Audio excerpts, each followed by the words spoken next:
بسم اللہ الرحمن الرحیم، ایاک نعبد و ایاک نستعین۔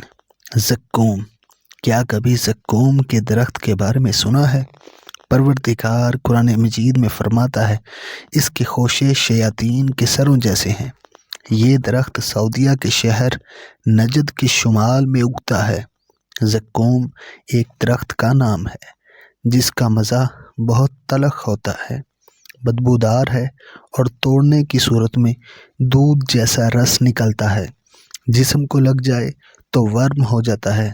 موازنہ ہے اللہ کے مخلص بندوں اور منکرین کا۔ مخلص بندوں کے لیے جنت کی نعمتوں میں کیف و سرور کی زندگی ہے، اور منکرین کے لیے زقوم جیسی چیزوں سے سروکار ہوگا۔ سورہ صافات۔ Subscribe masters in academy 2.0۔